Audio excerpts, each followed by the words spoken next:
काव्या बैठी अपने ख्यालों में खोई एकांश को देख रही थी कि एकांश फ्लोर क्लीन करके काव्या के पास आया और उसकी नाक खींचते हुए बोला, क्या सोच रही हो? काव्या अपने सेंस में आई और एकांश को देखने लगी तो उसके हाथ में पानी का गिलास था। काव्या एकांश को देखते हुए बोली, मुझे प्यास नहीं लगी। एकांश मुस्कुरा दिया और गिलास काव्या के हाथ में देते हुए बोला, मैंने कल पूरी रात सर्च किया है प्रेगनेंसी में क्या करना चाहिए क्या नहीं, तो उसमें सबसे ज़रूरी है टाइम टू टाइम पानी पीना। तो तुमको प्यास लगे ना लगे पर तुम पानी पियो। काव्या फिर एकांश को देखने लगी तो एकांश उसको अपने हाथों से पानी पिलाते हुए बोला, सॉरी, कल मैं गार्डन में तुमको अपनी बातों से परेशान कर रहा था। मुझे पता नहीं ऐसा कुछ है, पर अब मैं पूरा ध्यान रखूँगा। प्रेगनेंसी में बहुत मूड स्विंग होता है। कल तुम्हारे साथ भी वही हो रहा था और मैं तुमको अपनी बातों से और इरिटेट कर रहा था, पर सच में मुझे बिल्कुल बुरा नहीं लगा। तुम भी अपने दिल पर मत लेना। हम दोनों हस्बैंड वाइफ हैं। प्यार और गुस्सा एक दूसरे पर ही तो निकालेंगे। तो तुमने गुस्सा किया तो क्या हुआ, पर किसी भी बात को दिल दिमाग पर लेने की ज़रूरत नहीं है, खासकर ऐसे लोगों की बातें जो हमेशा नेगेटिव ही बोलते हैं। काव्या शांति से एकांश को देख रही थी। वो एकांश की इतनी केयर हजम नहीं कर पा रही थी। उसको आदत ही नहीं थी कि कोई उसकी केयर करे, पर ये उसके लिए केयर का ओवरडोज था। एकांश काव्या को साथ देखकर मुस्कुराकर बोला, ओके, अब तुम जाओ, जल्दी से रेडी हो जाओ, हमको चेकअप के लिए डॉक्टर के पास जाना है। काव्या थोड़ा हिचकिचाकर बोली, पर आज? एकांश, हाँ तो और कब? मैं कोई चांस नहीं लेना चाहता। मुझे सब जानना है। तुम और बेबी ठीक तो हो? कोई कॉम्प्लिकेशन तो नहीं है? काव्या ने फिर कुछ नहीं कहा और फ्रेश होने चली गई। कुछ समय बाद एकांश डॉक्टर के केबिन में बैठा अपनी उंगलियां टेंशन में दबा रहा था। डॉक्टर अंदर रूम में काव्या को चेक कर रही थी और एकांश बाहर बैठा इंतजार कर रहा था। लेकिन अभी तो शुरुआत थी, फिर भी पता नहीं क्यों एकांश को अलग सी बेचैनी थी। ये खुशी की वजह से थी या कुछ गड़बड़ ना हो इस बात से उसको नहीं पता था, पर काव्या को टेंशन फ्री रहने का बोलकर वो खुद टेंशन में बैठा था। कुछ देर में डॉक्टर काव्या के साथ बाहर आई तो एक काव्या एकांश को देखने लगी। काव्या की नज़रों में एक अलग ही खालीपन सा था। एकांश को और टेंशन होने लगी और उसने तुरंत ही डॉक्टर से पूछ लिया, डॉक्टर सब ठीक तो है? डॉक्टर मुस्कुरा दी और अल्ट्रासाउंड रिपोर्ट एकांश को दिखाते हुए बोली, हाँ सब ठीक है और आपके लिए डबल खुशखबरी है। एकांश ना समझते हुए बोला, मतलब? डॉक्टर काव्या की तरफ देखकर मुस्कुराते हुए बोली, ट्विंस बेबी हैं। एकांश की तो खुशी से आंखें और फेस दोनों चमक उठे। इतनी खुशी, इतनी खुशी! एकांश को देखकर कोई भी उसके ऊपर ये डायलॉग चिपका सकता था। काव्या फिर भी शांति से एकांश को ही देख रही थी। डॉक्टर एकांश का मुस्कुराता फेस देखकर बोली, 6 वीक्स हो चुके हैं, सब सही है। मैं आपको चेकअप की नेक्स्ट डे देती हूँ। एकांश ने मुस्कुराते हुए अपना सिर हिला दिया। सारी फॉर्मेलिटी पूरी करके एकांश काव्या के साथ हॉस्पिटल से बाहर आया तो अब एकांश से रहा नहीं गया और वो काव्या को हक करते हुए बोला, मैं सच में बहुत लकी हूँ। तो बेबी एक साथ वाओ! अब तो मैं और एक्साइटेड हूँ। काव्या फिर कुछ नहीं बोली, लेकिन उसके मन में अलग ही हलचल थी। वो खुश थी, पर उतनी नहीं जितना एकांश था। शायद वो अभी भी एकांश पर भरोसा नहीं कर पाई थी और एकांश की खुशी देखकर उसकी एकांश से कुछ पूछने की या बात करने की हिम्मत भी नहीं हो रही थी। एकांश काव्या को हक करके खड़ा था कि काव्या का फ़ोन बजा। काव्या एकांश से दूर हुई और अपना फ़ोन देखा तो यह रमा जी का कॉल था। काव्या कॉल पिक करने ही जा रही थी कि एकांश ने उसका हाथ पकड़ लिया और सीरियस होते हुए बोला, वो कुछ भी बोलें, तुमको माइंड करने की ज़रूरत नहीं है। बोलो तो मैं पूछ लूँ उन्होंने क्यों कॉल किया। काव्या एकांश का डर समझ पा रही थी। रमा जी हमेशा उसको जली कटी ही सुनाती थी, पर शायद समय के साथ रमा जी में बदलाव आया था और वो काव्या के प्रति बदल गई थी। काव्या ने एकांश को मना करते हुए कहा, नहीं मैं बात करती हूँ। बोलकर काव्या थोड़ा साइड हो गई और कॉल पिक किया तो दूसरी साइड से रमा जी की वही गंभीर आवाज़ आई, टेस्ट किया? क्या आया? काव्या ने अपने पेट पर हाथ रख लिया। वो क्या बोले, कैसे बोले, उसको समझ में नहीं आ रहा था। काव्या को जवाब ना देते देख रमा जी बोली, रिजल्ट पॉजिटिव आया। काव्या ने बस हाँ कर दिया। रमा जी मुस्कुरा दी और बोली, हम अभी आश्रम आते हैं तुमको लेने। अब तुमको आश्रम में रहने की कोई ज़रूरत नहीं है। घर है तुम्हारा, जितनी तुमको अपने मन की करनी थी कर ली। अब तुमको हमारे हिसाब से चलना होगा। काव्या की आंखें भर आईं रमा जी की बातें सुनकर। उसकी माँ जो हमेशा ये बोलती थी कि मर जाओ, चाहे जो करो, पर इस घर से तुम चली जाओ, आज वही माँ उसको खुद घर लेने जाने की बात कह रही थी। रमा जी ने बोलकर कॉल कट कर दिया था, पर काव्या वहीं खड़ी सोच रही थी, क्या एक बच्चे से रिश्ते मजबूत हो जाते हैं, सारी कड़वाहट मिट जाती है। काव्या सोच रही थी कि एकांश उसके पास आया और उसको रोता देखकर बोला, फिर तुम्हारी माँ ने कुछ कहा क्या?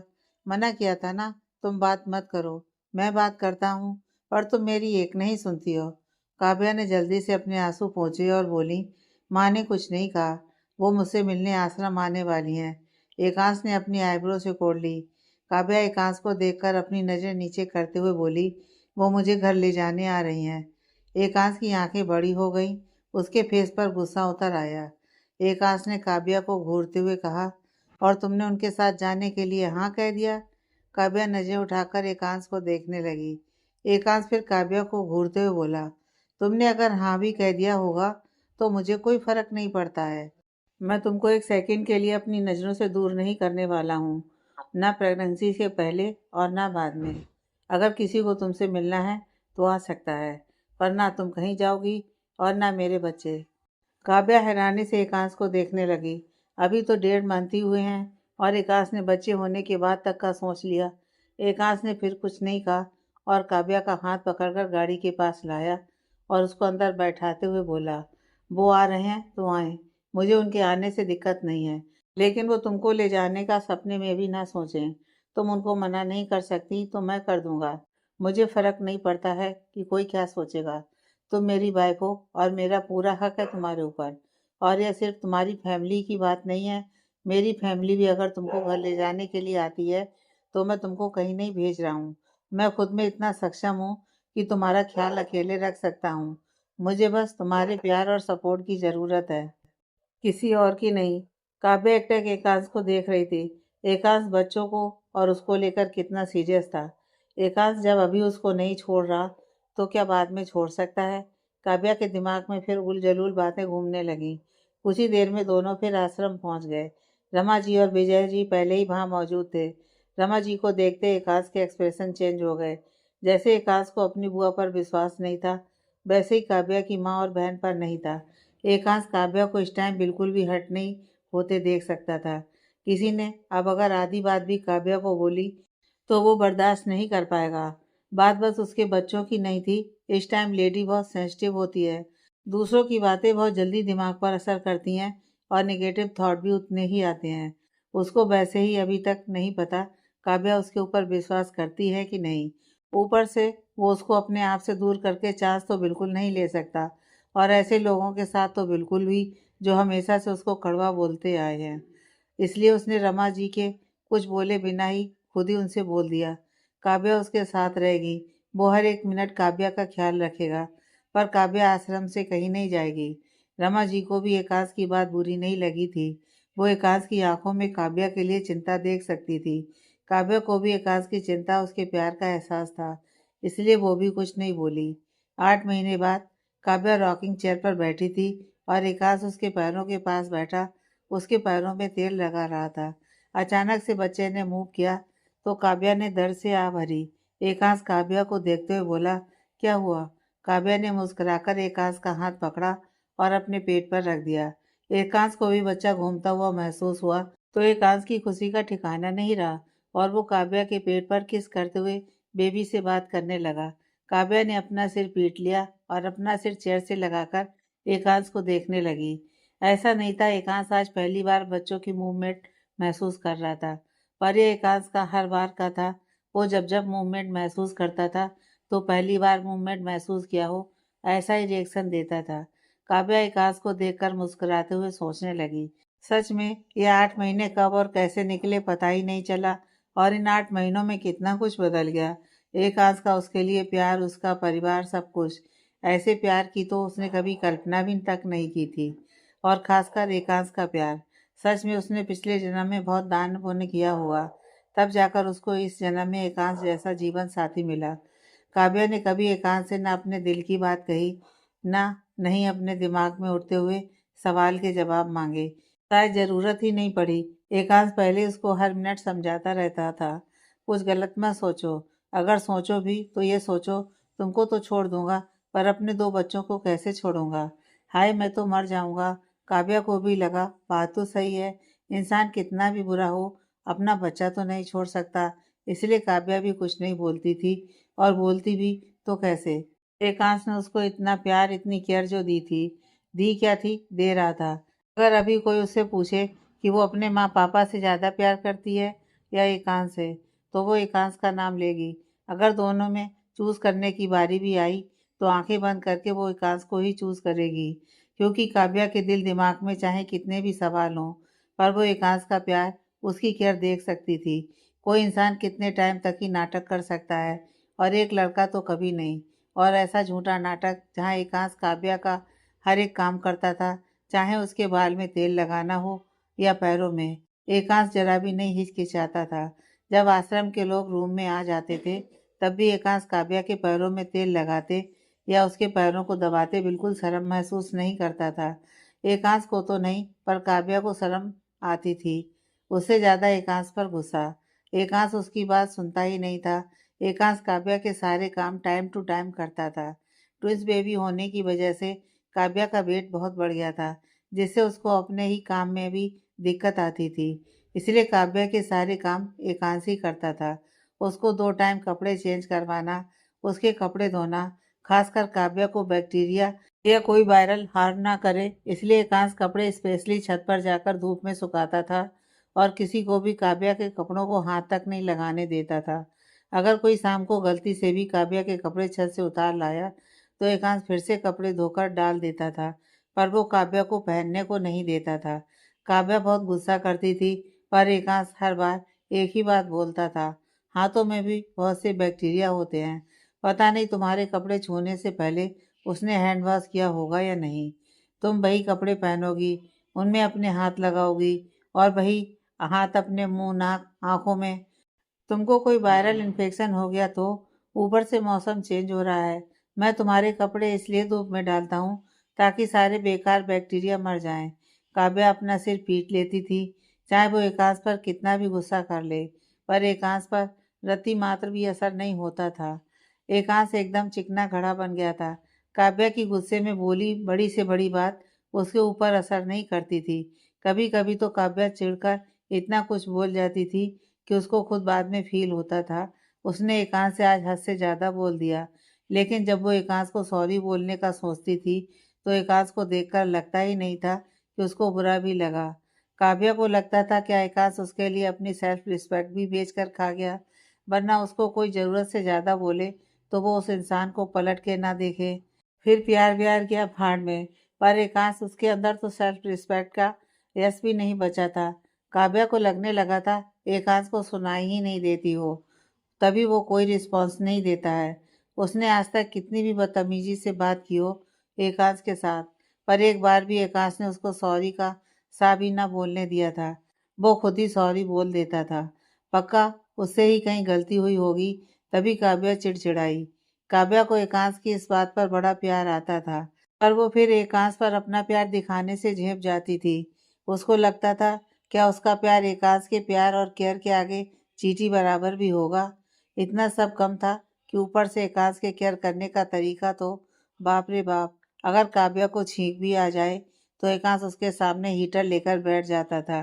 खुद को गर्मी लग रही हो या पसीने से नहा लिया हो, पर मजाल है थोड़ा फैन भी ऑन कर लिया हो। काव्या को कभी कभी तो इतनी केयरिंग अच्छी लगती है, पर जैसे जैसे महीने बढ़े उसके सिर में दर्द बढ़ गया। उसको ये केयरिंग कम टॉर्चर लगने लगा। काव्या के लिए खाना भी एकांश खुद ही बनाने लगा। एकांश ने खाना बनाना तक सीख लिया। काव्या को जो भी खाना होता था एकांश ही बना कर देता था। उसको बाहर का कुछ नहीं खाने देता था, फिर वो चाट हो या पानी पूरी। काव्या को ठेले पर खड़े होकर पानी पूरी खाने का मन हुआ तो एकांश गार्डन में ही स्टॉल लगाकर खड़ा हो जाता था। एकांश ने काव्या की पूरी दुनिया उस आश्रम के अंदर बसा दी थी।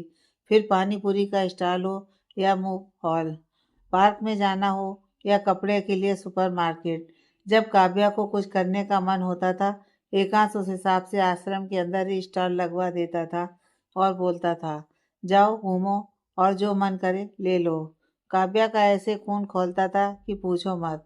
वो क्या ले, सारा सामान तो एकांश ही खरीद कर लाया होगा ना।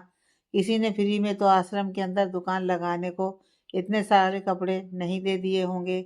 एकांश ने तो उसके लिए बिग बॉस का घर बना दिया था। सब्जी खरीदनी हो तो छोटी सी सब्जी मार्केट, कपड़े खरीदने हो तो कपड़ा मार्केट। यार ये सब क्या था? इतना पैसा बाप रे कौन बर्बाद करता है। वो तो 4 जन्म तक ना खर्च कर पाए किसी के ऊपर इतना पैसा। और सबसे बड़ी बात, एकांश करता क्या है? दिन रात तो उसकी सेवा करता है, तो इतना पैसा आता कहाँ से है? एकांश तो अपने पापा से भी 1 रुपया नहीं लेता, फिर क्या डकैती डालकर उसको महारानी जैसे रख रहा है। पर जो भी हो, जैसा भी हो, केयर या टॉर्चर, जान छिड़कता था एकांश काव्या पर। जो काव्या ने अपने लिए सपने लाइफ में देखे थे कि शायद जो वो नेक्स्ट जन्म लेगी उसमें उसके सपने पूरे हो पाएंगे। उसको भी कोई प्यार करे, उसकी भी खुशियाँ पूरी हों। कोई पैसों से उसकी ज़रूरतें पूरी करे ना करे, फर्क नहीं पड़ता। पर वो प्यार, वो सम्मान, वो अपनापन जो उसको बचपन से उसके रंग की वजह से नहीं मिला, वो उसको दे दे। लेकिन जो उसने सपने में सोचा, उससे कहीं ज़्यादा एकांश ने उसको दिया, जिसकी वो जीते जी कल्पना तक नहीं कर सकती थी। एकांश ने सब उसकी कल्पना से भी ज़्यादा कर दिया। प्यार, सम्मान, अपनापन। उसको तो अभी तक लगता था इंसान गोरा हो या काला, एक प्योर लव बस उसके माँ बाप ही दे सकते थे। पर एकांश ने उसके लिए प्यार का मतलब ही बदल दिया था। सच में एकांश का बिना किसी स्वार्थ का, बिना किसी मतलब का फालतू वाला प्यार था। और वो भी फालतू वाला ही प्यार करने लगी थी एकांश से। तभी तो उसकी सारी बातें बिना किसी सवाल के मानने लगी थी। एकांश ने काव्या का रश्मि से बात करने को मना किया तो काव्या ने एक सवाल नहीं किया, और शायद उसको मौका भी नहीं मिला। एकांश ने पहले ही उसको जवाब दे दिया। रश्मि बहुत बोलती है और बोलने के साथ साथ बेमतलब की बातें करती है। वो नहीं चाहता रश्मि की बेमतलब की बातों में फंसकर काव्या कुछ भी गलत सोचे। लेकिन एक बात काव्या नहीं जानती थी, एकांश ने ऐसा अपने डर की वजह से किया। एकांश के दिल में एक डर भी था कि कहीं रश्मि काव्या को ये आइडिया न दे दे कि एकांश से पूछो वो फॉरेन में क्या करता था। क्योंकि ऐसे तो काव्या उसके साथ इतना बिजी रहती थी कि उसको कुछ और सोचने का समय ही नहीं मिलता था। पर रश्मि का दिमाग उल फिजूल चीज़ों में बहुत चलता था। और अभी एकांश काव्या को नहीं बताना चाहता था कि वो क्या है और कौन है।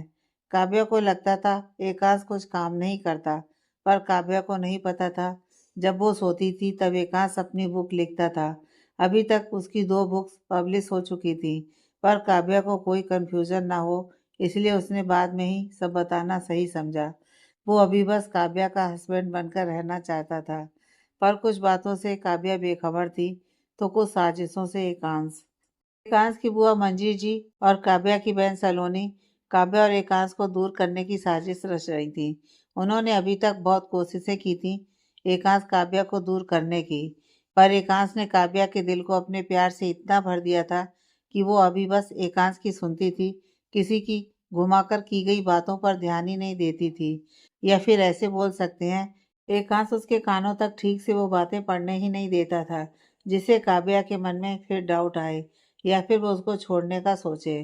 पर मंजी जी हर नाकाम कोशिश कर रही थी जिससे वो काव्या के कान भर सकें और काव्या खुद ही एकांश को छोड़ दे, क्योंकि रणवीर जी ने अपनी सारी प्रॉपर्टी काव्या के होने वाले दोनों बच्चों के नाम आधी आधी कर दी थी। एकांश ने सीधा रणवीर जी को मना कर दिया था। थोड़ी तो दोनों के बीच बहस भी हो गई थी, लेकिन रणवीर जी ने एकांश का मुंह ये बोलकर बंद करवा दिया था कि वो अपने बेटे को एक फूटी कौड़ी नहीं दे रहे, वो अपने पोता पोती को दे रहे हैं और उनसे यह हक कोई नहीं छीन सकता। अगर जब वो अपने पोता पोती पर हक नहीं दिखा सकते तो एकांश का भी कोई हक नहीं है मीना जी पर। और एकांश अपनी दादी से दूर नहीं हो सकता था। जैसे उसके लिए उसकी माँ थी वैसी ही दादी। वो तो बस रणवीर जी की वजह से एकांश मीना से दूर रहता था, वरना वो कब का मीना जी को अपने साथ ले जाता। जैसे काव्या का ध्यान रख रहा था वैसे उनका भी रखता। एकांश रणवीर जी की इस बात के आगे कुछ नहीं बोल पाया। लेकिन मंजी जी एकांश के आने के बाद पूरी नहीं तो कम से कम आधी प्रॉपर्टी के बारे में सपने देख बैठी थी। वो ये बात जानते ही आग उगलने वाली ड्रैगन बन गई और उन्होंने काव्या और एकांश को दूर करने का सोच लिया। और उन्होंने अपने इस प्लान में सलोनी को भी शामिल किया। क्योंकि जैसे चोर चोर मौसेरे भाई, वैसे ही वो दोनों थीं। दोनों ही एक दूसरे को देखकर समझ गई थीं। वो दोनों एकांश काव्या को एक साथ नहीं देख सकती। सलोनी भी काव्या से और नफरत करने लगी थी, क्योंकि पहले तो बस विजय जी काव्या पर अपना प्यार लुटाते थे। पर जब से काव्या प्रेग्नेंट हुई थी, रमा जी भी काव्या को थोड़ा बहुत ही पर अपना प्यार लुटाने लगी थी, और सलोनी की बातें अब कम सुनती थी। तो सलोनी और जली भुनी हुई थी। ऊपर से जब वो एकांश को काव्या की इतनी केयर करते देखती थी, तो वो भट्टी पर ही बैठ जाती थी। काव्या काली बदसूरत, उससे कोई ऐसे प्यार कैसे कर सकता है, वो भी एकांश जैसा लड़का, इतना सुंदर। सलोनी की जलन का तो कोई लेवल ही नहीं था। जब वो प्रेग्नेंट थी तो उसका पति उसको पानी तक का गिलास उठाकर नहीं देता था, और एकांश काव्या के पैर दबाता है। वो काव्या को इतना खुश कैसे देख सकती थी। इसलिए दोनों ने मिलकर एक खतरनाक प्लान रेडी किया था, जिससे काव्या एकांश से दूर हो जाएगी, नहीं तो उसको डाइवोर्स दे देगी। जिससे जब एकांश के बच्चे ही नहीं रहेंगे, तो रणवीर जी अपनी प्रॉपर्टी किसे देंगे, क्योंकि अभी तक बच्चे तो हुए नहीं। वो बस एकांश के बच्चों के नाम की वसीयत रेडी हुई है। काव्या और एकांश अलग हुए तो रणवीर जी फिर क्यों ही काव्या के बच्चों को प्रॉपर्टी देंगे। वो तो एकांश की दूसरी शादी करवाने का सोचेंगे, जो वो होने नहीं देगी। और एकांश काव्या से दूर हुआ तो काव्या को फिर वही दर्द भरी जिंदगी जीनी होगी, जिसमें सलोनी काव्या को देखना चाहती थी। पर इन सब बात से बेखबर एकांश और काव्या आपस में बहुत खुश थे। वो अभी अपने गोल्डन मूवमेंट जी रहे थे। काव्या बैठी थी कि उसको भूख लगने लगी। उसने एकांश से कहा, मुझे कुछ खाने को चाहिए। तो एकांश मुस्कुराते हुए बोला, बोलो क्या खाओगी। काव्या को चटपटा सा तीखा सा खाने का मन है। मिर्ची के पकौड़े बनाओगे। एकांश, जो हुक्म मेरे आका। काव्या मुस्कुरा दी, और एकांश उठकर रूम के अंदर ही बनी छोटी सी किचन में चला गया। लेकिन काव्या को आज बड़ा अजीब सा लग रहा था। उसका नवा महीना लग गया था, इसलिए उसकी तकलीफें और बढ़ गई थी। एकांश पकौड़े बनाने की तैयारी कर रहा था कि काव्या सहारे से खड़ी हुई और एकांश से बोली, मुझे रूम में घुटन हो रही है, जरा रूम के बाहर टहल रही हूँ। एकांश तुरंत मना करते हुए बोला, नहीं थोड़ी देर रुको, मैं चलूंगा तुम्हारे साथ। तुमको अकेले जाने की जरूरत नहीं है। काव्या, अरे यार रूम के बाहर ही तो हूँ, कौन सा कहीं जा रही हूँ। जैसे आवाज दोगे अंदर आ जाऊंगी। प्लीज जाने दो ना, थोड़ा बाहर घूमूंगी तो अच्छे से खा पाऊंगी। एकांश, ठीक है, फिर ओनली 10 मिनट्स, मुझे आवाज़ ना देनी पड़े, तुम खुद आ जाना। काव्या ने मुस्कुराकर रोके कहा, और रूम के बाहर आ गई। काव्या खड़ी गहरी सांस लेते हुए चारों तरफ देख रही थी कि उसको बच्चे के रोने की आवाज़ आई। काव्या ने नजरें घुमाकर इधर उधर देखा तो थोड़ी दूरी पर एक लेडी छोटी सी बच्ची को मार रही थी। काव्या से देखा नहीं गया, और वो उस लेडी के पास आई और उसको रोकते हुए बोली, दीदी ये आप क्या कर रही हैं, बच्ची को क्यों मार रही हैं। वो लेडी भरे गले से बोली, मारूं ना तो और क्या करूं, कितनी बार समझा चुकी हूँ इसको, अब यही हमारा घर है, उसके बाद भी बार बार घर जाने की जिद करती है। अब आप ही बताओ कि कैसे समझाऊं इसे। 2 दिन में 100 बार घर जाने की बात कर चुकी है, कैसे समझाऊं। अब हमारा कोई घर नहीं रहा, अब जो है यही अनाथ आश्रम है। काव्या उस लेडी की बात सुनकर वहीं सीढ़ियों पर बैठने लगी, तो वो लेडी काव्या को सहारा देते हुए बोली, अरे तुम क्यों बैठ रही हो, तुम अपने रूम में आराम करो जाकर। काव्या मुस्कुरा दी और बोली, अब तो मैं आराम कर कर के थक चुकी हूँ। वो लेडी सरिता भी मुस्कुरा दी और सहारे से काव्या को सीढ़ियों पर बैठा दिया। काव्या ने उस छोटी बच्ची को अपने पास बुलाया और उसके आंसू पोंछते हुए बोली, आपको पता है यहाँ बहुत सारे झूले हैं, आपने देखे हैं। उस छोटी बच्ची ने अपना सिर नामे हिला दिया। काव्या उस बच्ची से बोली, अगर आप यहाँ रहोगी तो आपको स्टडी के साथ साथ खूब सारा खेलने को भी मिलेगा। आपको खेलना पसंद है ना।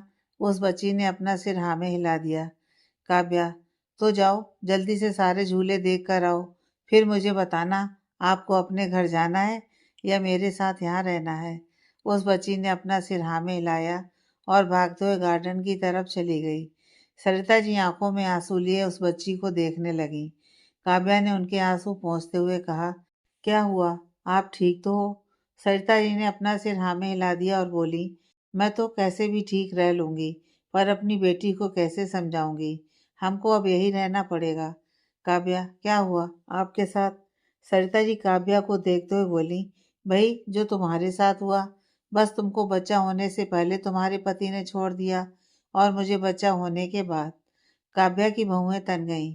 वो सरिता जी को बताना चाहती थी कि उसके पति ने उसको नहीं छोड़ा, वो गलत समझ रही है। पर वो कुछ बोलती उससे पहले सरिता जी बोली, हमारा कलर ही ऐसा है। जब भगवान ने ही हमको काला बनाकर भेजा है तो जिंदगी भर बस अंधेरा ही मिलेगा। काव्या शांत पड़ गई। सरिता जी भी काव्या के जैसे डार्क स्किन की लेडी थी।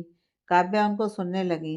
सरिता जी सामने देखते हुए दर्द भरी मुस्कान के साथ बोली, मैंने लव मैरिज की थी। कॉलेज में एक लड़का था, अच्छा दिखता था। हमारी अच्छी दोस्ती हो गई। फिर मेरी टीचर की सरकारी जॉब लग गई। हमारी दोस्ती काफ़ी साल चली। वो भी किसी प्राइवेट कंपनी में जॉब करता था। एक दिन उसने मुझे शादी के लिए पूछा। मुझे थोड़ा अजीब लगा, लेकिन उसने बोला, हम दोनों के बीच बहुत अंडरस्टैंडिंग है। हम इतने अच्छे दोस्त हैं तो पार्टनर भी अच्छे बन सकते हैं। मेरे परिवार वालों को भी मेरे रंग की वजह से अच्छा लड़का नहीं मिल रहा था, तो मैंने भी हाँ कह दी। पहले तो सब अच्छा था, पर धीरे धीरे सब बिगड़ने लगा। उसने अपनी जॉब छोड़ दी और मेरे पैसों पर घर चलाने लगा। उसने बोला वो अपने लिए कोई अच्छी जॉब ढूंढ रहा है, पर फिर मुझे पता चला वो कोई जॉब नहीं ढूंढ रहा, वो बस मेरे पैसों पर मस्ती कर रहा है। उस समय मैं प्रेग्नेंट थी। बच्चे की जिम्मेदारी भी उसने नहीं समझी, न जब बच्ची पेट में थी तब और न उसके होने के बाद। मैंने फिर भी ठीक है छोड़ो, शायद बच्ची बड़ी हो तो वो पिता होने की जिम्मेदारी समझे। पर नहीं, वो तो दिन पर दिन और बदतमीज होता जा रहा था। लड़कियों तक को घर लाने लगा। मैंने आवाज़ उठाई तो बोला, मुझसे शादी इसलिए की थी कि मैं उसको कमाकर खिलाऊं और वो बाहर लड़कियों के साथ घूमे। मुझसे तो वैसे ही कोई शादी नहीं करता, तो उसने अपने परिवार और समाज वालों को दिखाने के लिए एक नाम की पत्नी बना लिया मुझे। किसी गोरी लड़की से शादी करता तो वो उसको छोड़ देती, उसके ऊपर केस करती और परिवार वाले भी उसका साथ देते। पर मैं ऐसा करने जाऊंगी तो सब मुझे ही समझाएंगे, तुम काली हो, थोड़ा एडजस्ट कर लो। वो तुमको पत्नी का दर्जा दे रहा है ना। वो कितनी भी लड़कियों के साथ घूमे, पर लीगल रहोगी तो तुम ही ना उसकी पत्नी। और मैंने उसको छोड़ भी दिया तो मैं कहाँ जाऊंगी। अकेले एक बच्चे को बिना छत के पालना बहुत मुश्किल है, वो भी एक लड़की। जब मैं अनमैरिड थी तब मेरे लिए लड़के नहीं मिल रहे थे, तो अब एक डाइवोर्स दी हुई ऊपर से एक बच्ची की माँ के साथ कौन ही शादी करना पसंद करेगा। और अकेले सारी जिंदगी निकाल पाऊंगी। इस बात का फायदा वो सालों तक उठाता रहा। काव्या की आंखें भर आईं। सरिता जी आगे बोली, मेरी जितनी सैलरी है उससे बस घर का खर्च निकल सकता है। उसने मुझे रहने को छत दी है तो खर्च उठाना मेरी जिम्मेदारी। बाकी जैसे मैं घर का रेंट देती वैसे मुझे उसकी हर हरकत को आंखें बंद करके सहना होगा। ये बात मुझे मंजूर नहीं थी। कब तक ये सब सहती। तो अपने घर पर बात की तो घर वाले बोले, तुम्हारा भाई है, भाभी है, एक बच्चे के साथ उम्र भर तुमको पाल थोड़ी ना पाएंगे। तुम कमाती हो तो क्या हुआ, बस कुछ पैसों से जिंदगी नहीं गुजरती। अकेली होती तो एक बार को सोचते, आपस में बात करो। शादी ऐसे ही थोड़ी न थोड़ी जाती है। काव्या की आंखों से आंसू निकल आए। सरिता जी एक दर्द भरी मुस्कान के साथ आगे बोली, मैं क्या बात करती उस इंसान से जिसने मेरे साथ इतने साल झूठे प्यार का नाटक किया ताकि वो बाद में मेरा यूज कर सके, मुझे अपनी पत्नी का दर्जा देकर समाज में वाहवाही लूट सके, पीठ पीछे अय्याशी करे।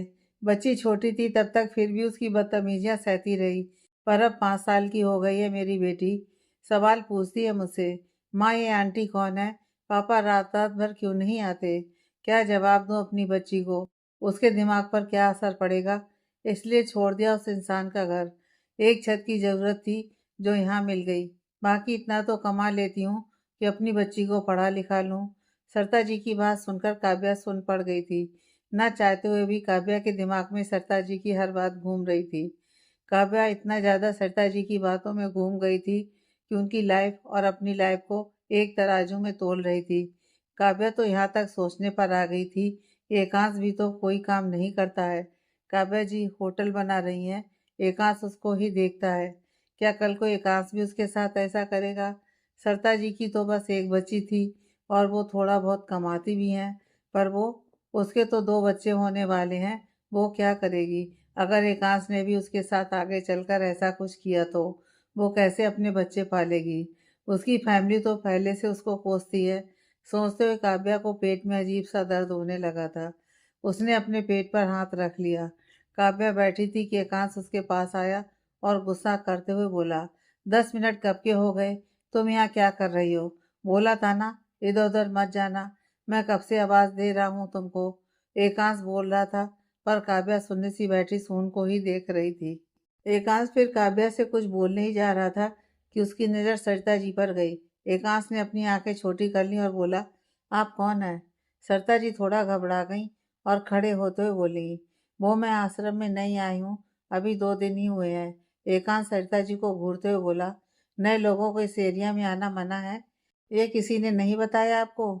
सरिता जी, वो मेरी बच्ची छोटी है, वो भागते हुए यहाँ आ गई थी। एकांश इधर उधर देखते हुए बोला, आपकी बच्ची दिख तो नहीं रही। सरिता जी घबरा कर बोली, वो गार्डन में चली गई, मैं जाती हूँ उसके पास। बोलकर सरिता जी जल्दी से वहां से चली गई। एकांश घूरकर सरिता जी को देख रहा था। उसको सरिता जी कुछ ठीक नहीं लग रही थी। एकांश ने फिर काव्या की तरफ देखा तो काव्या अभी भी बुत बनी बैठी कुछ सोच रही थी। एकांश ने काव्या को पकड़कर खड़ा किया और बोला, क्या हुआ तुमको? काव्या नजरें घुमाकर एकांश की तरफ देखने लगी। एकांश काव्या को रूम में लाया और फिर से उसको चेयर पर बैठाते हुए बोला, उस लेडी ने कुछ कहा है क्या तुमसे? काव्या ने अपना सिर ना में हिला दिया। एकांश काव्या के गाल पर हाथ रखकर बोला, किसी की बातें मत सुना करो। पकौड़े रेडी हैं, मैं लेकर आता हूँ। बोलकर एकांश किचन में पकौड़े लेने चला गया। काव्या एकांश को ही देख रही थी। एकांश वापस आया और प्लेट हाथ में लिए उसके सामने स्टूल पर बैठ गया और फूंक मारते हुए पकौड़े काव्या को खिलाने लगा। काव्या का अब खाने पीने का कोई मन नहीं बचा था। वो बस आज बिना किसी संकोच के एकांश से सवाल कर लेना चाहती थी, क्योंकि अब बस बात उसकी नहीं थी, उसके बच्चों की थी। इसलिए वो एकांश को देखते हुए बोली, आपने मुझसे शादी क्यों की? एकांश सीरियस हो गया और बोला, अचानक से ये सवाल? इतनी बार तो बता चुका हूँ। काव्या, अब मुझे सच सुनना है। एकांश, मैं तुमसे प्यार करता हूँ, यही सच है। काव्या, मैं आखिरी बार पूछ रही हूँ, आप सच बता दो, क्योंकि जब हमने शादी की तब हम दोनों एक दूसरे को जानते तक नहीं थे। हमको मिले बस 4 दिन हुए थे और आपने मुझसे शादी कर ली। कोई मूवी नहीं है जो 4 दिन में प्यार हो गया। अगर आपको दया आई मेरे ऊपर तो आपकी महानता की बजाय, क्योंकि दया दिखाने के लिए कोई शादी नहीं कर लेता है। एकांत सीरियस फेस के साथ बोला, काव्या बात क्या है? कुछ हुआ है क्या? काव्या, होगा तो अब। अगर आपने सच नहीं बताया तो मैं सच बता रही हूँ। अगर इस बार सब सच नहीं बोला तो मैं खुद भी मर जाऊंगी और मेरे साथ ये बच्चे भी मरेंगे। एकांश के दिल में एकदम झटका सा लगा और वो गुस्से में काव्या को देखते हुए बोला, समझ भी आ रहा है क्या बोल रही हो? काव्या, हाँ समझ भी आ रहा है और मैं ऐसा कर भी सकती हूँ। बाद में मरने वाली हालत में रहने से अच्छा है बच्चों को इस दुनिया में लाऊं ही ना। एकांश का गुस्सा बढ़ गया और वो चिल्लाते हुए बोला, बस हर एक चीज बर्दाश्त है पर ये नहीं। तुम होती कौन हो मेरे बच्चों को मारने वाली? काव्या, ये मेरे बच्चे हैं, मैं जो चाहूँ इनके साथ कर सकती हूँ। एकांश काव्या की बाजू पकड़ते हुए बोला, तो मेरा इन पर कोई हक नहीं है? काव्या एकांश का हाथ झटकते हुए बोली, नहीं, मैं जन्म दूंगी इनको तो ये बस मेरे बच्चे हुए। अगर इतना ही हक जताना है तो बता दो ना, अपनी महानता की वजह। फ्री में तो कोई पानी भी नहीं पिलाता, आप क्यों इतने देवता बन रहे हो? एकांत गुस्से में बोला, सच में तुम पूरी पागल हो चुकी हो। ना तुमको कुछ समझ आता है, ना ही तुम समझना चाहती हो, स्पेशली मेरी फीलिंग्स। मैं प्यार करता हूँ तुमसे, वाइफ हो तुम मेरी, तुम्हारा ख्याल रखना ये मेरी जिम्मेदारी है। इसमें महानता वाली बात कहाँ से आई? हर हस्बैंड जितना वो सक्षम है उतना खुश अपने परिवार को रखना चाहता है। मैं इतना सक्षम हूँ कि तुम्हारा ख्याल ऐसे रख सकता हूँ तो रख रहा हूँ। इसमें ना मैं दया दिखा रहा हूँ ना एहसान कर रहा हूँ। यह प्यार दिखाने का तरीका है मेरा, और ये बस आज के लिए या कल के लिए नहीं है, ये लाइफ लॉन्ग ऐसे ही रहेगा। एक पत्नी अपने पति के सारे काम करती है तो क्या वो एहसान करती है या उसके पीछे कोई स्वार्थ होता है?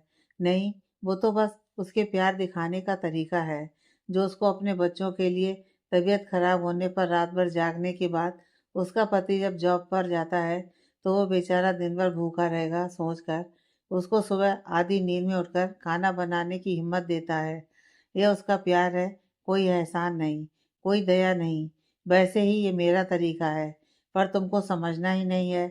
हमारी शादी को कुछ समय बाद 1 साल हो जाएगा, पर आज भी तुम उसी सवाल पर अटकी हो।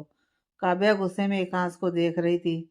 उसको बस इतना जानना था, एकांश ने उससे शादी क्यों की। उसको एकांश की कोई और बात नहीं सुननी थी, इसलिए वो चिढ़ते हुए बोली, फिर मुझे अपनी बातों में उलझाने की कोशिश कर रहे हैं। एकांश ने काव्या को गुस्से में देखा और कुछ न बोलकर अपना लैपटॉप उठाकर लाया और ऑन करके काव्या के हाथ में रखते हुए बोला, देखो। काव्या ने लैपटॉप देखा तो उसमें एकांश की मेल आईडी ओपन थी और उसमें काव्या के मेल थे जो उसने मिस्टर मित्तल को भेजे थे। काव्या की आंखें बड़ी हो गईं और वो मेल स्क्रॉल करके देखने लगी।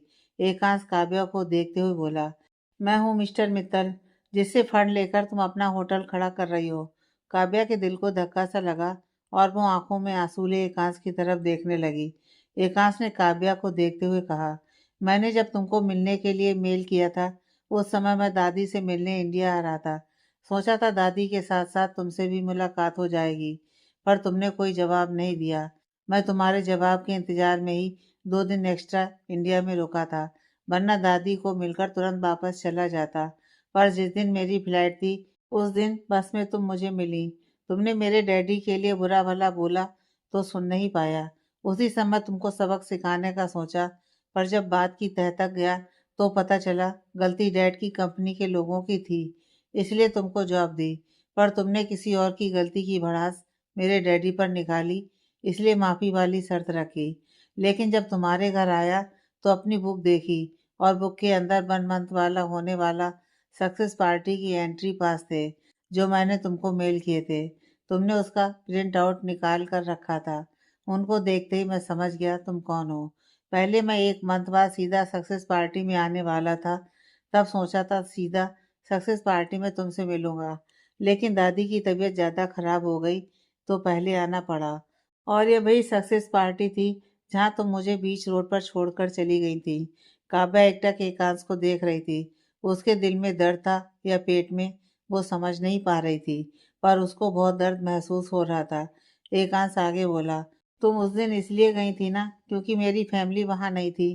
काव्या कुछ नहीं बोली, पर दर्द की वजह से उसकी पकड़ लैपटॉप पर कस गई। एकांश बोला, मेरी फैमिली वहाँ इसलिए नहीं थी क्योंकि मेरे डैड को पता ही नहीं है कि मैं क्या करता हूँ। उनकी नज़रों में तो मैं आज भी किसी फॉरेन कंपनी में काम करता हूँ। और दादी दादी की कंडीशन तुमको ऐसी लगती है कि वो किसी पार्टी में जा सकती हैं, पर नहीं, तुमको कुछ समझना ही नहीं है। तुमने उस दिन भी यही किया था और आज भी वही कर रही हो।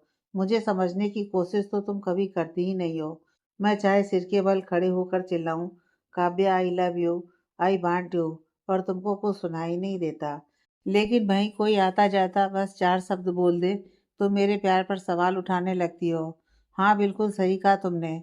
प्यार 4 दिन में नहीं होता, पर जब पता चला तुम वही काव्या हो जिससे मैं इम्प्रेस हुआ, तुम्हारे मेल पढ़कर तुमसे मिलने की इच्छा हुई, क्योंकि तुम्हारी बातों में वो कुछ कर गुजरने का जुनून था, जिस जुनून से मैं इस मुकाम पर पहुंचा। मैंने कभी तुम्हारी किसी रंग से तुलना की ही नहीं। मैं तो बस उस लड़की से मिलना चाहता था जिसकी सोच मेरी सोच से मिलती थी, जो बिल्कुल मेरे जैसा सोचती थी। मैं तुम्हारे अंदर अपनी परछाई देखता था, पर अब लगता है मैं गलत था। तुम मेरी सोच से बहुत अलग हो। मेरी सोच क्या, तुम तो सबसे अलग हो। काव्या की आंखों से आंसू निकलने लगे। एकांश ने काव्या की आंखों में आंसू देखे तो अपना गुस्सा कंट्रोल करते हुए बोला, मैं सच में प्यार करता हूँ। कैसे समझाऊं, नहीं पता, पर जब पता चला तुम कौन हो तो सोचा तुरंत तुमको बता दूं मैं कौन हूँ। पर तुम्हारी माँ की बातें सुनकर तुमको जानने का दिल किया। जो लड़की बिजनेस इतने अच्छे तरीके से समझती है, जिसके सपने इतने बड़े बड़े हैं, फिर उसके ही घर वाले उसके साथ ऐसा व्यवहार क्यों करते हैं। इसलिए तुम्हारे साथ रहने लगा।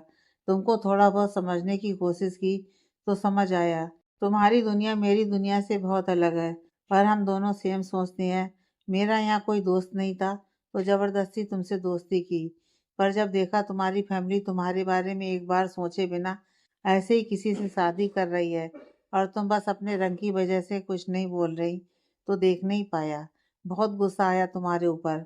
जो लड़की बेधड़क मुझसे मेल में अपने आइडिया शेयर करती थी, रियल में इतनी डरपोक है कि अपने हक के लिए आवाज़ तक नहीं उठा सकती। उस समय तुमको क्या समझाता, क्या बताता कैसे बताता कुछ समझ में नहीं आया। मैंने दिल में कुछ महसूस किया तुम्हारे लिए और मैंने अपने दिल की सुनी। तुम भी मुझे समझ सको इसलिए शादी के बाद स्टडी रूम में सोने को कहा। पहले ही दिन अगर साथ में बेड शेयर की बात आती तो ना तुम कंफर्टेबल होती ना मैं। पर तुम्हारे दिमाग की मैं क्या ही बात करूं, कैसे कहाँ से सोचती हो समझ ही नहीं पाता। हाँ, पहले इतना प्यार नहीं करता था जितना अब करता हूँ, पर दिल में कुछ था तभी शादी की थी। और दिल में अगर कुछ नहीं भी होता तो क्या हो जाता। जिस लड़के से तुम्हारी फैमिली शादी करवा रही थी, क्या तुम उसको जानती थी? क्या उससे पहले कभी मिली थी? फिर भी उसके साथ शादी कर लेती तो उसके साथ सारी उम्र रिश्ता निभाती ना। तो फिर मेरे साथ क्यों नहीं? उस पर ही तुम हर बार उंगली क्यों उठाती हो? क्या एक बार अपने दिल पर विश्वास नहीं कर सकती? हर बार अपना ये दिमाग लगाना ज़रूरी है? क्या तुम मुझे बता दो मैं कैसे अपना प्यार दिखाऊं? क्योंकि जो मेरे तरीके हैं वो तुमको अच्छे नहीं लगते। तो आज बता ही दो मैं क्या करूं? क्योंकि अभी मैं मेंटली थक चुका हूँ तुमको समझाकर। या फिर तुम मेरा यह प्यार देखना ही नहीं चाहती हो? शायद तुमने हमेशा वो हस्बैंड का मारपीट वाला प्यार ही देखा है, तो तुम मुझसे भी वही एक्सपेक्ट करती हो। तुमको मारूं तब तुमको लगेगा हाँ तुम्हारा हस्बैंड है तुमसे प्यार करता है। या ऐसी हालत में भी तुमको काम करने को बोलूं और खुद आराम से बैठकर मजे करूं। तुम मरती जाओ पर पानी तक को ना पूछूं, क्योंकि मैं पति हूँ। मेरा काम बस घर से बाहर काम करने का है। घर आऊं तो बस मेरा काम आराम करना है। तुम्हारी थोड़ी सी केयर कर दूंगा तो नाक घिस जाएगी तुम्हारी। फिर अपने दोस्तों से मेरी चुगली कैसे करोगी? तुम बिल्कुल सही हो, गलती तो मेरी है। मुझे ही समझना चाहिए था। तुम प्यार की नहीं मार की भूखी हो। एकांश बोल रहा था और काव्या उसको हैरानी से आंखों में आंसू लिए देख रही थी। एकांश काव्या की आंखों में देखते हुए बोला, पर क्या करूं, आदत से मजबूर हूँ। मारकर प्यार करना आता ही नहीं है। जैसे प्यार जताना आता था वैसे जताया। तुमको तुम्हारे लिए मेरा प्यार पसंद नहीं तो अपने बच्चों से कैसे प्यार ना करूं? बच्चों को कौन मारकर प्यार करता है? तुमने 1 मिनट में बोल दिया ये बस तुम्हारे बच्चे हैं। एक बात बता दो, मैंने कौन सी पिता होने की जिम्मेदारी नहीं निभाई? तुमको मार वाला प्यार चाहिए, वो तो नहीं दे सकता। दूर चला जाऊं तब समझ आएगा मेरा प्यार। ठीक है, वो भी सही है, चला जाता हूँ। तब शायद तुमको मेरा प्यार समझ आ जाए। पर तुमको एक बात बता दूं, ये बच्चे जब तक तुम्हारे पेट में हैं तब तक ही तुम्हारे हैं। जिस दिन दुनिया में आएंगे इन पर बस मेरा हक होगा। फिर चाहे मुझे कानूनी रूप से ही क्यों ना अपने बच्चों का अधिकार लेना पड़े, मैं लेकर रहूंगा और तुम मुझे रोक नहीं पाओगी। काव्या की आंखें बड़ी हो गईं। एकांश उठा और रूम से बाहर चला गया। काव्या शौक में बस आंखों में आंसू लिए एकांश को देखती रह गई। काव्या के पेट में और तेज दर्द होने लगा। उसके हाथ कांपने लगे और उसके हाथ से लैपटॉप छूटकर नीचे गिर गया। काव्या ने अपना सिर चेयर से लगा लिया और अपने पेट पर हाथ रखकर दर्द में रोने लगी।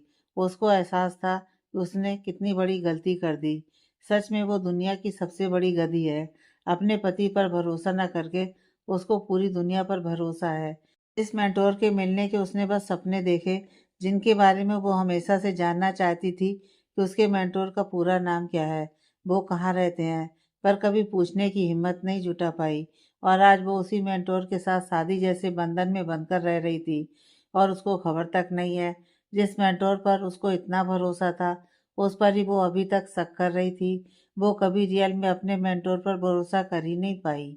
अब काव्या को हर एक चीज शुरू से याद आ रही थी। एकांश जब उसके रूम में आया था वो उसकी बुक में इतने ध्यान से क्या देख रहा था, और उस बुक को देखने के बाद से ही एकांश का रवैया उसके लिए कितना बदल गया था। तभी काव्या को कुछ ध्यान आया। वो दर्द में अपने होंठ बीचे हिम्मत करके उठी और टेबल के पास आ गई जहाँ पर बहुत सी बुक्स रखी थी। वह एकांश के घर जाकर कुछ बुक्स ले आई थी और उस बुक्स के साथ जो एकांश ने उसको मिस्टर मित्तल की बुक पढ़ने को दी थी, काव्या वो बुक भी लाई थी। काव्या को आज ध्यान आ रहा था एकांश ने उसे कितनी बार वो बुक पढ़ने को कहा, लेकिन उसने कभी वो बुक खोल कर ही नहीं देखी। फिर कुछ समय बाद एकांश ने भी बुक के बारे में बोलना बंद कर दिया और उसको भी ध्यान नहीं रहा। पर आज उसको सब ध्यान आ रहा था। काव्या पागलों सी सारी बुक्स के बीच में एकांश की दी बुक को ढूंढ रही थी कि कुछ देर में उसको बुक मिल गई। पर काव्या के पेट में दर्द और बढ़ गया। काव्या वहीं टेबल का सहारा लेकर जमीन पर बैठ गई और रोते हुए बुक ओपन करके देखा तो उसमें एक नोट लिख रखा था। लास्ट पेज ओपन करो। काव्या ने लास्ट पेज ओपन किया तो जहाँ लास्ट में ऑथर की फ़ोटो लगी होती है, वहाँ एकांश के साथ काव्या की फ़ोटो भी लगी थी और लिखा था, मेरी वाइफ मेरी प्रेरणा। काव्या की आंखों से आंसू निकलना और तेज हो गए। वो एकांश की फ़ोटो को छूकर देखने लगी। आज पहली बार एकांश की किसी बुक में उसकी फ़ोटो छपी थी और पहली फ़ोटो उसके साथ। काव्या का दिल दर्द से कुचलता चला जा रहा था। उसने कितनी बेवकूफ़ियत की है, वो सोच भी नहीं पा रही थी। काव्या ने फिर कुछ सोचते हुए जल्दी से बुक सीधी की और उसके कुछ पेज ओपन करके पढ़े तो उसको समझ आया एकांश ने यह बुक उन टॉपिक्स पर लिखी थी जो उसने एकांश से सवाल किए थे और अपने कुछ आइडिया शेयर किए थे। काव्या ने बुक बंद कर दी। तभी उसका ध्यान बुक के लोगों पर गया। उसको याद आया ये लोगो भी तो उसने एकांश के लैपटॉप में देखा था। मतलब करवा चौथ वाली रात एकांश सच बोल रहा था और वो किसी लड़की से नहीं अपनी बुक पब्लिश करने की बात कर रहा था। काव्या ने बुक को अपने सीने से लगा लिया और जोर जोर से रोने लगी। काव्या को अपना सिर फोड़ने का मन कर रहा था। वो कितनी बेवकूफ़ है। उस जैसी बेवकूफ़ लड़की दुनिया में है ही क्यों। एकांश उससे कितना प्यार करता है और उसने उसको प्यार के बदले क्या दिया। बस दर्द। बच्चों तक को मारने की बात कर दी। वो इतनी पागल कैसे हो सकती है। अपने रंग की वजह से एकांश के प्यार को कैसे नहीं समझी। बस उसका रंग ही काला नहीं है, साथ में उसकी बुद्धि भी काली है, जो एकांश जैसे इंसान के प्यार को हमेशा शक भरी नज़रों से देखती रही। और अब एकांश उसको छोड़कर चला गया। उसने रोका तक नहीं उसको। काव्या ने रोते हुए गहरी सांस भरी और अपने आप से बोली, मैं माफ़ी मांग लूँगी एकांश से। वो बहुत अच्छा है, मुझे माफ़ कर देगा। मैं कभी उसके ऊपर शक नहीं करूँगी। नहीं माना तो उठक बैठक कर लूँगी, पर ऐसे उसको मुझे छोड़कर नहीं जाने दूंगी। वो मुझे छोड़कर नहीं जा सकता। बोलते हुए काव्या उठने की कोशिश करने लगी, लेकिन उससे उठते नहीं बन रहा था। उसके पेट में बेतासा दर्द हो रहा था, पर उसको अपने पेट के दर्द के आगे एकांश का उसको छोड़कर जाने के दर्द के एहसास से ज्यादा था। काव्या जैसे तैसे खड़े होकर रूम से बाहर आई तो चारों तरफ बस सन्नाटा था। एकांश दूर दूर तक कहीं नहीं दिख रहा था। काव्या का रोना और तेज हो गया। एकांत सच में उसे छोड़कर चला गया। काव्या का सिर घूमने लगा। तभी उसको कुछ याद आया और वो रूम के अंदर आकर अपना फ़ोन ढूंढने लगी कि एकांश को फ़ोन करके रोक ले। पर जब उसने कॉल किया तो एकांश का फ़ोन वहीं किचन में रखा बजने लगा। काव्या का रोना और तेज हो गया। उसने गुस्से में फ़ोन फेंक दिया और अपने बाल पागलों के जैसे खींचते हुए चीखने लगी।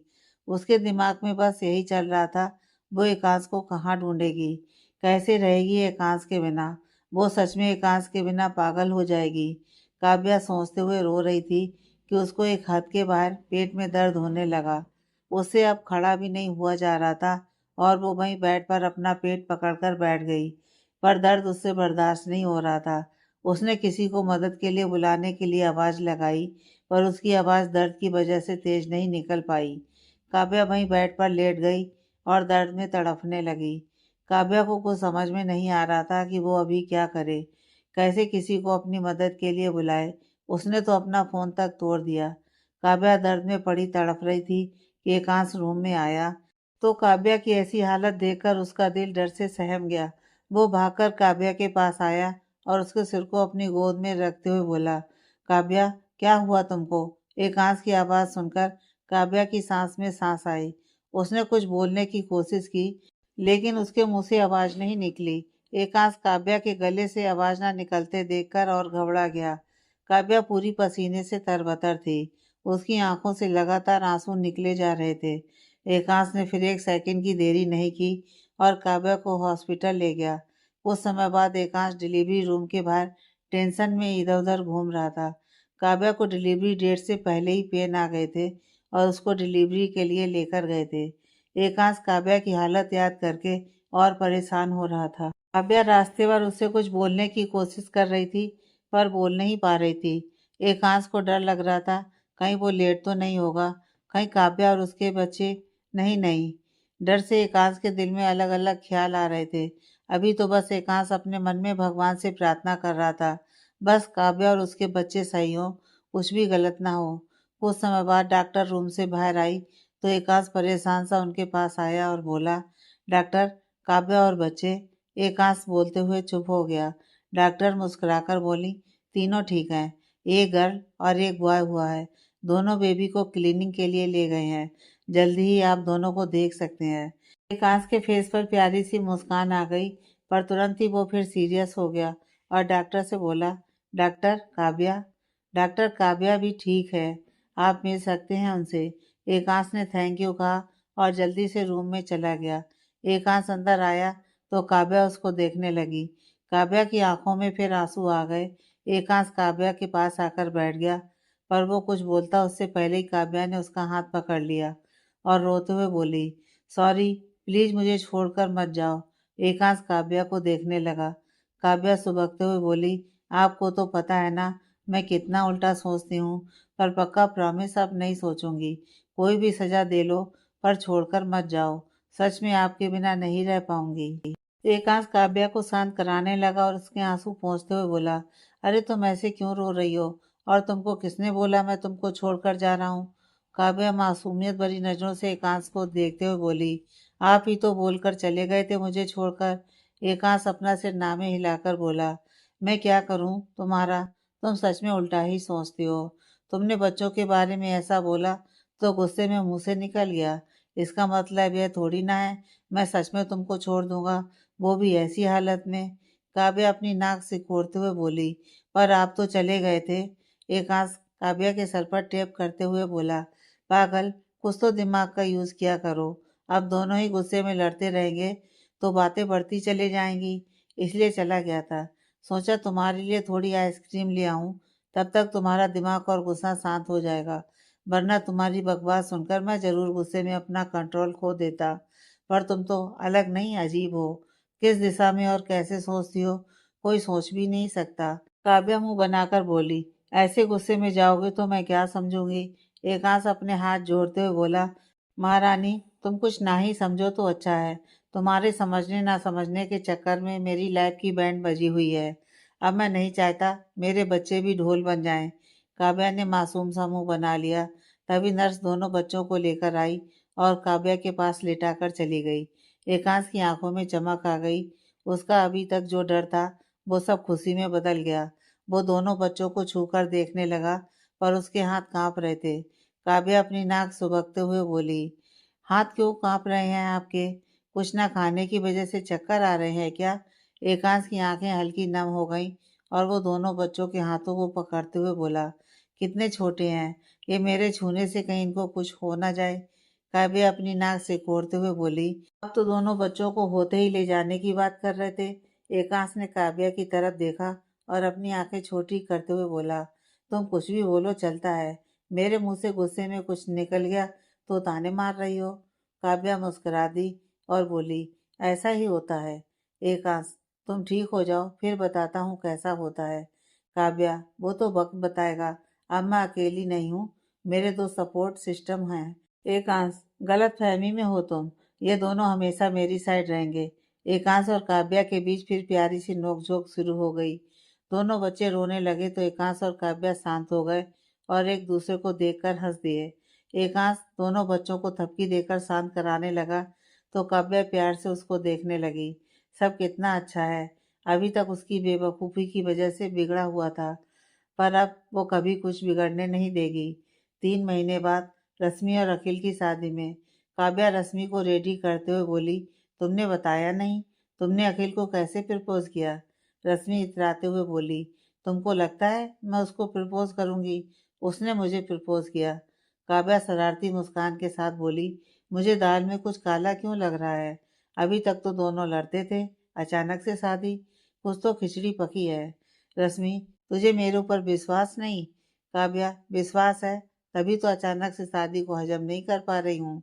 रश्मि ने मुंह बना लिया और फिर काव्या को अपने साइड खींचकर उसके कान में बोली, तुम मेरी बेस्ट फ्रेंड हो इसलिए बता रही हूँ। मैंने अखिल को एक नोट लिखा, अगर वो मुझे प्रपोज करके शादी नहीं करता है तो मैं उसके घर आकर सबसे बोल दूंगी मैं प्रेग्नेंट हूँ। काव्या की आंखें बाहर आ गईं और हैरानी से रश्मि को देखते हुए बोली, ये क्या है।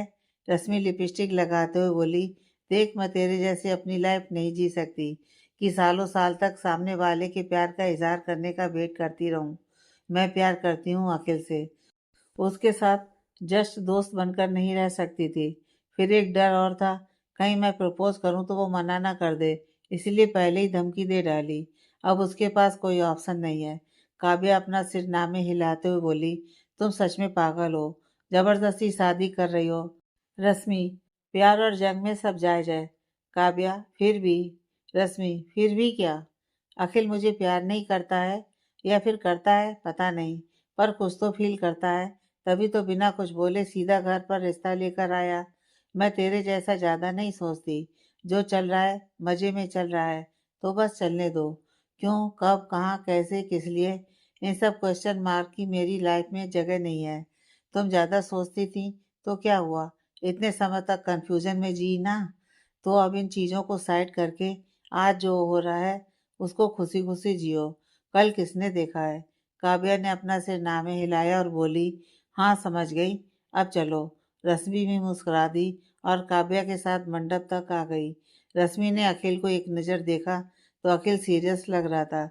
रश्मि अखिल के बगल में बैठ गई और उसको कोनी मारते हुए बोली, अपनी बर्बादी के गम में उदास हो? अखिल रश्मि की तरफ आंखें छोटी करके देखने लगा। रश्मि अखिल को घूरते हुए बोली, कहीं मंडप से भागने का तो प्लान नहीं है? अखिल सामने देखने लगा और बोला, फिर मेरे बच्चे का क्या होगा? रश्मि नासमझी से बोली, बच्चा? अखिल ने नजरें तिरछी करके रश्मि को देखा और बोला, हाँ तुमने ही तो बच्चे की धमकी दी। मैं भाग गया तो बच्चे का क्या होगा? मैं नहीं चाहता मेरे बच्चे को किसी और का नाम मिले। रश्मि ने मुंह बना लिया और अखिल के पैर में चुटकी काटते हुए बोली, मेरा मजाक उड़ा रहे हो? अखिल हल्का सा चीखते हुए बोला, औश, ये क्या कर रही हो, कुछ तो शर्म करो, कितने लोग देख रहे हैं। रश्मि, हम दोनों को ही देखने आए हैं तो देखेंगे ही। अखिल, तुम्हारा कुछ नहीं हो सकता, पर प्लीज थोड़ी देर शांति से बैठो। रश्मि, फिर उसके बाद में मस्ती कर सकती हूँ। अखिल, तुमको आज तक कोई रोक पाया है? रश्मि, ये बात भी सही है। अखिल ने अपना सिर नामे हिलाया और पंडित जी उसको जो करने को बोल रहे थे करने लगा। एकांश दोनों बच्चों को लिए एक साइड में खड़ा था कि काव्या एकांश के पास आई और बोली, आप यहाँ क्यों खड़े हो? एकांश, अरे बच्चों को इतनी आवाज से प्रॉब्लम होगी ना। काव्या, अरे कुछ नहीं होता, चलो वहाँ चलकर बैठते हैं। बोलते हुए काव्या ने एक बेबी को अपनी गोद में ले लिया और पास में ही लगी टेबल पर जाकर बैठ गई। एकांश ने अपना सिर नामे हिलाया और बेबी से बोला, डॉल, तुम्हारी मम्मा हमेशा अपने मन की ही करती हैं। उसको न मेरी चिंता रहती है न तुम्हारी। तुम बड़ी हो जाना तो मेरा ख्याल रखना। वो बेबी एकांश की बातों पर मुस्कुरा दी। एकांश भी खुश हो गया, जैसे उस बच्ची को समझ ही आया हो उसने क्या कहा। एकांश भी काव्या के पास आ गया और बैठने जा रहा था कि एक लेडी काव्या के पास आई और बोली, अरे काव्या तुम? काव्या हल्का सा मुस्कुरा दी और बोली, नमस्ते आंटी। फिर एकांश से बोली, यह सलोनी दीदी की मदर इन लॉ हैं। एकांश ने भी उनसे नमस्ते किया तो वो लेडी कुसुम जी एकांश को देखते हुए काव्या से बोली, ये तुम्हारे हस्बैंड हैं। काव्या कुसुम जी का नेचर जानती थी, इसलिए उसने बस अपना सिर हिला दिया। कुसुम जी अचंभे से एकांश को देखने लगी, फिर उनकी नज़र दोनों बच्चों पर गई।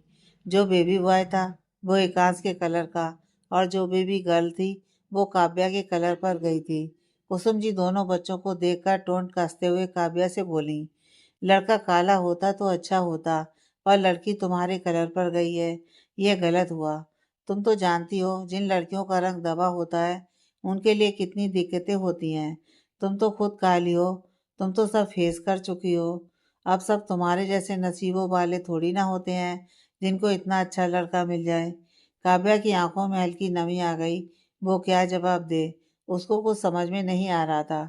लेकिन एकांश गुस्से में कुसुम जी को देखते हुए बोला, आंटी आपके फेस को क्या हुआ है? कुसुम जी अपने फेस को छूकर देखने लगी। एकांश बोला, फेस पर इतने सारे दाने और ये स्पॉट्स? कुसुम जी मुंह बनाकर बोली, वो तो धूप में निकलने की वजह से। एकांश, धूप में तो काव्या भी निकलती है, पर उसकी स्किन कितनी क्लीन है, एक दाना या स्पॉट नहीं है। आप डॉक्टर को क्यों नहीं दिखाती? ऐसे तो आगे चलकर आपको बहुत सी बीमारी होने का खतरा है। कुसुम जी परेशान होते हुए बोली, बीमारी?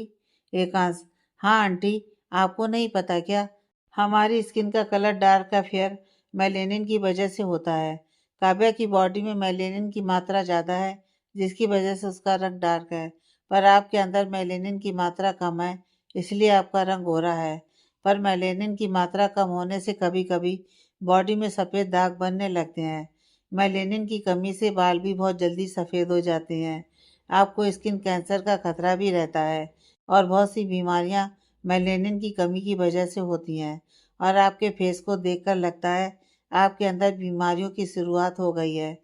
कुसुम जी की आंखें बड़ी हो गईं और वो परेशान सी अपने फेस को छूने लगीं और घबराई हुई सी वहां से चली गईं। एकांश हल्का सा मुस्कुरा दिया और वो भी चेयर पर बैठ गया। तो काव्या सीरियस टोन में बोली, आपने उनसे ऐसे झूठ क्यों बोला? वो कितना डर गईं।